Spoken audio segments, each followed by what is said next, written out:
Are the Denver Broncos officially Bo Nix's football team? How much evolution will we see in Sean Payton's offense in year 3? And is one position group for the Broncos being massively, massively underrated? All things to come on today's rundown, but we will begin here at Broncos Park, powered by Common Spirit, where we are live on location for the first day of fan experience training camp here on a Friday. The fans are out in full force, the bleachers are up, and the Denver Broncos are hitting the field for what feels like the first official day of training camp after their acclimation period took place over the last 3 days. And man, it really does feel like football is back here in Denver. Got to see some great observations from individual periods with Courtland Sutton, his activity level and participation as he goes into these deeper negotiations for a new contract in 2025. Bo Nix is back at it, walking with the swagger that you hear Philip Lindsay talk about on the drive, and really just start to see a more confident, clearer picture of an offense taking place here with Sean Payton. So when it comes to Bo Nix, the question now that we're asking, after so many questions were answered in year 1 with his rookie season, can he be a starter at the NFL level? He's the 6th quarterback taken off of the board, and how will he stack up against his fellow draft class peers? Well, we got that answer pretty much in spades, as he was a Rookie of the Year candidate, basically trailing only Jaden Daniels of the Washington Commanders and Brock Bowers of the Las Vegas Raiders. He is then validated by his peers, who vote him 64th overall in the NFL's top 100 list heading into the 2025 season. So clearly, it's not just fan base hype. It's not just media validation. It's the validation from his peers in the NFL that are saying Bo Nix is real, and what is being built here in Denver is here to stay. But is it Bo Nix's team? Sean Payton, who is the head coach entering his 3rd season, figures to be the figurehead of this team, the guy who was brought in, the CEO type energy, a former Super Bowl winner who's looking to do something that no head coach at the NFL level has done before, and that's win a Super Bowl as a head coach of 2 different franchises in the NFL. But the table seems to be turning pretty quickly here as we are on the doorstep of the sophomore season from Bo Nix. And all you need to ask are his fellow teammates. Mike McGlinchey told Denver 7 and the Denver Gazette's Troy Rank just a couple of days ago, the confidence, the competitiveness, the willingness to get after Sean at times, this is Bo's team. He knows that. Everybody knows that. And it's really cool to see him manage expectations. He doesn't give a you-know-what. He has such a talent of blocking out anything that doesn't matter to him. I think that's what separates the great ones. Simplifying your life to make sure that everything is going toward one goal. The way he has looked the last 2 weeks, this kid is on his way to really taking off. Pretty significant words from a guy like Mike McGlinchey, who spent a significant amount of time in the 49ers organization with the culture and the winning tradition that they've built there and the quarterbacks that he has seen come through there. And then you look at another offensive lineman, one of the best guards in the National Football League, Quinn Miners, the first-team All-Pro, who echoed the statements of his fellow Broncos offensive lineman. Miners says, yeah, it was kind of his team when he got here. And that's the job as an offensive line, to make him feel comfortable on the field and off the field. He's done a great job himself preparing for his moments, and I think we've all done our job around him to make him feel comfortable. Players and staff to continue to be behind him and let Bo Nix be Bo Nix. You can hear it in the words of his offensive line right there.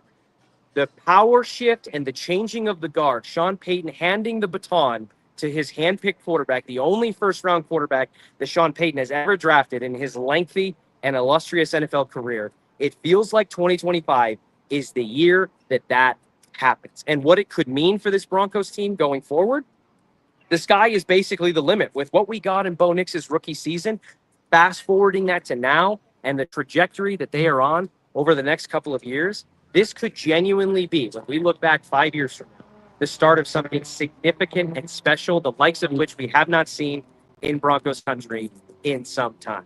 So does it matter if it happens in week 1, if it happens in week 8, if it doesn't happen until the 2026 season? Not really, because I will say this. the connection between Sean Payton and his quarterback in Bo Nix is so strong that this seamless changing of the guard and the words that you hear echoed from Mike McGlinchey saying that this is Bo Nix's team and the way that he goes after Sean and the way that he commands the respect of not just his peers around the NFL, as evidenced by the fact he was voted a top 100 player, but his fellow teammates. And Quinn Minor saying this might have been his team the second he walked into the door with the energy that he commands and what he brings from a playmaking and skill perspective on the field. That connection between Sean and Bo is so strong that this transition feels already seamless going into year 2, where we are legitimately looking at Bo Nix as a bona fide franchise quarterback for the Denver Broncos. In terms of the Broncos in a macro perspective as a team, I'm starting to think that one position group, specifically on the defensive side of the ball, may not be getting as much attention as it should. And I'm talking about the newest safety tandem here in Denver with Brandon Jones and the newcomer from San Francisco, Talanoa Hufanga.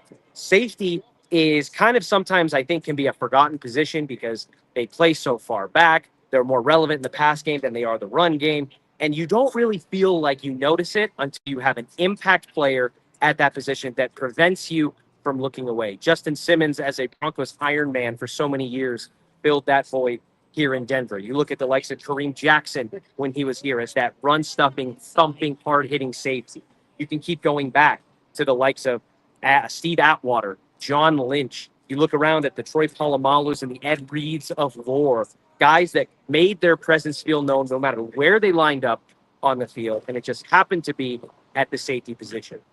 And the Denver Broncos, who are returning Brandon Jones, who was a former Miami Dolphin and somebody that has immediately brought a physical presence and impact to this team. He led the team in tackles last season, now returns again for a second season in Vance Joseph's defense.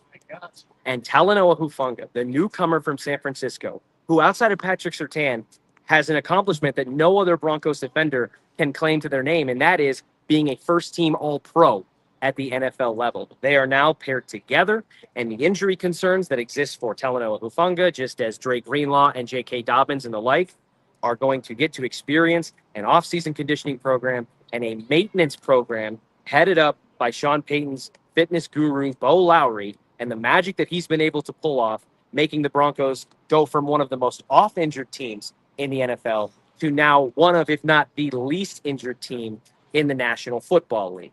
And clearly, Sean Payton and George Payton are betting on that trend to continue as they bring in some insanely high upside players whose only thing holding them back in their NFL careers has been injury.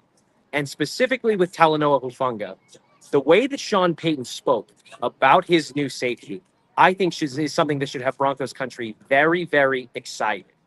When asked about it, he said, there's a toughness about the way he plays. Sometimes you can be a second responder and sometimes a first responder. And he appears first a lot on the screen. There's a style to how he plays.